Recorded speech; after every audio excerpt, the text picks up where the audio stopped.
Studio microphone, she doesn't stay silent. The story begins in a typical American state, Missouri. A little black girl, often seen as different from her classmates.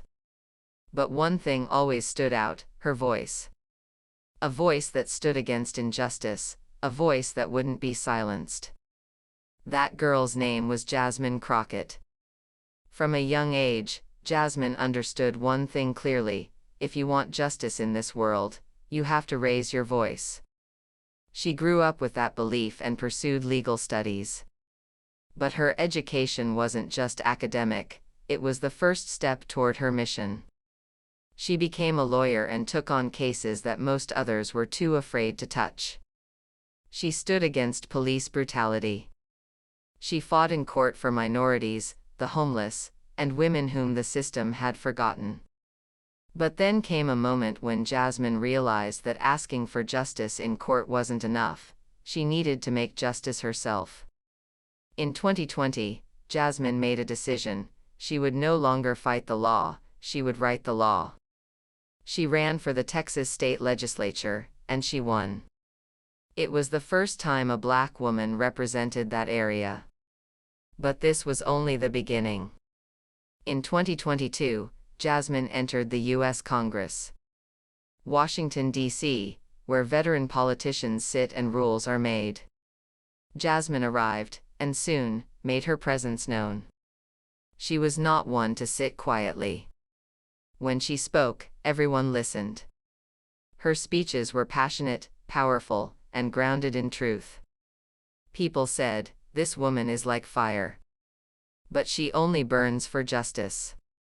Then one day, a dramatic incident occurred in a congressional hearing. Republican Representative Marjorie Taylor Greene launched a personal attack on Jasmine, calling her ugly, in the middle of a session. The whole chamber was stunned. But Jasmine didn't stay silent. She responded, "I'm not afraid of people like you.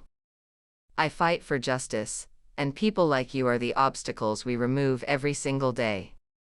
That day, she was no longer just a member of Congress, she became a symbol of resistance. Time passed, and Jasmine didn't stop at speeches. She got involved in real legislation. She worked with Republican Lance Gooden to push laws against dangerous drugs like fentanyl. She collaborated with Senator John Cornyn on bills that would benefit millions of Americans. People were shocked. A Democrat, working with Republicans? But Jasmine always said, "If we're here to serve the people, then it's not about party, it's about humanity." During this time, her friendship deepened with figures like AOC, Alexandria Ocasio-Cortez, Ayanna Pressley, and even Vice President Kamala Harris. When Marjorie Taylor Greene insulted Jasmine, AOC stood up for her and said, "Crockett is the kind of woman who tells the truth, no matter who's in front of her." In a 2024 podcast interview, Jasmine was asked what her party was planning for the 2028 presidential elections. She replied, "Donors are still looking for a safe white man. They're afraid a woman or a black candidate can't win. But I say, as long as we keep making decisions out of fear, we'll never truly win." That statement echoed across America. The media, social platforms, talk shows, everyone was talking. It wasn't easy for Jasmine. She faced racism, hate, and even threats. But she always said, "I'm a black woman who's not afraid to speak the truth.